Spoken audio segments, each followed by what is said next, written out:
Hello বন্ধুরা, Shelley's food স্টাইলে তোমাদের সবাইকে আরও একবার স্বাগত জানাই। আজকে আমি বানাবো কাঁচা আমের আমসত্ত্ব। আর এই আমসত্ত্বটা খেতে হবে টক ঝাল মিষ্টি, আর এটাকে 6 মাস ধরে স্টোর করেও রাখা যায়। চলো বন্ধুরা, রেসিপিটা দেখে নিই। এখানে আমি কাঁচা আম নিয়ে নিয়েছি। আমগুলো খোসাটা ছাড়িয়ে এরকম টুকরো টুকরো করে কেটে নিয়েছি। কাটার পরে আমগুলো আরও একবার ধুয়ে নিচ্ছি।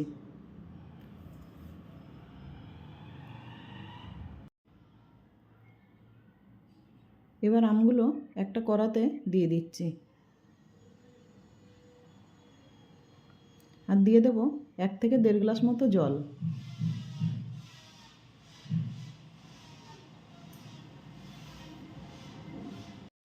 একটা ঢাকা দিয়ে 7 থেকে 8 মিনিট মতো আমগুলো সেদ্ধ করে নেব। ঢাকা খুলে দেখে নিচ্ছি আমগুলো সেদ্ধ হয়ে গেছে। এবার খুন্তি দিয়ে এরকম একটু চেপে চেপে দেব। খুব ভালো করে আমগুলো সেদ্ধ হয়ে গেছে।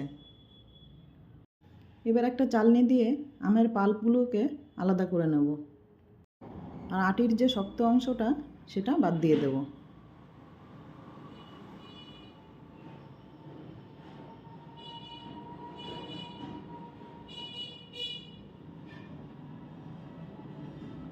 দেখো বন্ধুরা, আমের পাল্পটা খুব সুন্দরভাবে আলাদা করে নিয়েছি।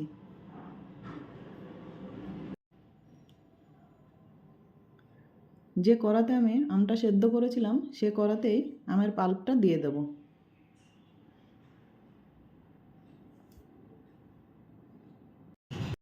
এবার এই পাল্পটা ভালো করে ফুটিয়ে নিতে হবে।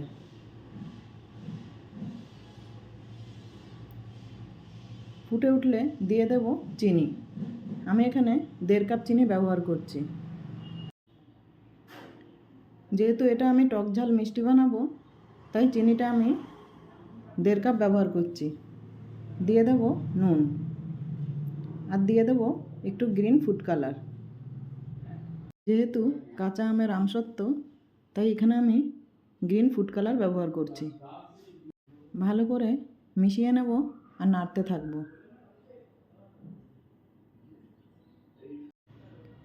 আর দিয়ে দেব চিলি ফ্লেক্স।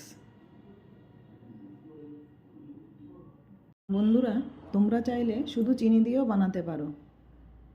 সেক্ষেত্রে চিনিটা একটু বেশি দিতে হবে, আর অন্য কিছু দেওয়ার দরকার নেই। চিলি ফ্লেক্সটা দিয়ে আরও কিছুক্ষণ ভালো করে ফুটিয়ে নেব, আর এরকম নাড়তে থাকবো।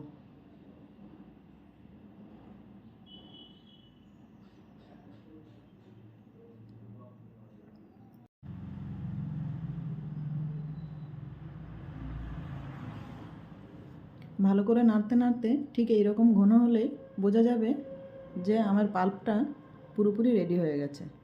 একটা প্লেট বা বাটিতে এরকম একটুখানি নিয়ে দেখুন, একই জায়গাতেই আছে, এরকম গড়িয়ে যাচ্ছে না, তার মানে এটা পুরোপুরি রেডি হয়ে গেছে। এবার একটা প্লেটের মধ্যে তেল ব্রাশ করে নিচ্ছি।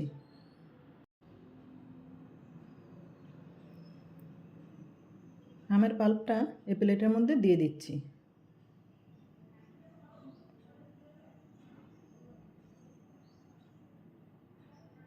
এবার থালাটা এরকম 4 সাইড একটু গোল করে ঘুরিয়ে নেব।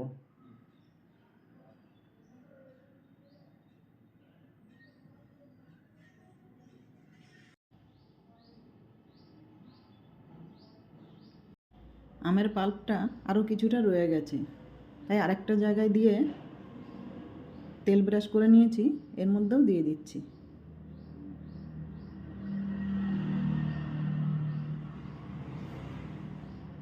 দিয়ে এরকম গোল করে ঘুরিয়ে নিচ্ছি।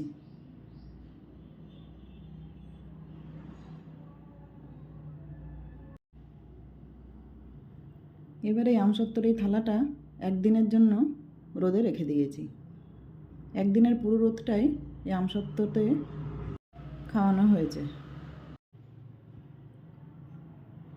দেখো বন্ধুরা, আমসত্ত্বটা পুরোপুরি শুকিয়ে গেছে, আর কি সুন্দর প্লেটের ওপর থেকে উঠে আসছে, আর কত সুন্দর ট্রান্সপারেন্ট হয়েছে। এবার এটাকে আমি একটা ছুরি দিয়ে এরকম লম্বা লম্বা করে কেটে নিচ্ছি।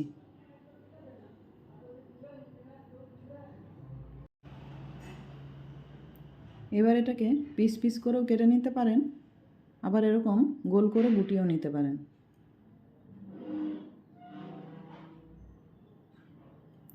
সবগুলো আমি এরকম রোল করে গুটিয়ে নিচ্ছি।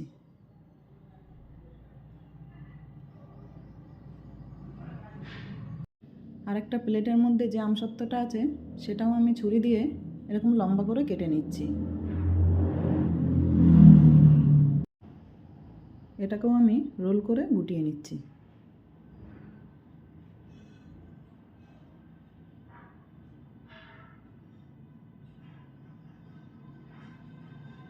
দেখো বন্ধুরা, প্লেটের মধ্যে থেকে খুব সুন্দরভাবে উঠে আসছে। তো বন্ধুরা, আজকের এই টক ঝাল মিষ্টি আমসত্ত্ব রেসিপিটা কেমন লাগলো কমেন্ট করে জানাবে। নমস্কার বন্ধুরা।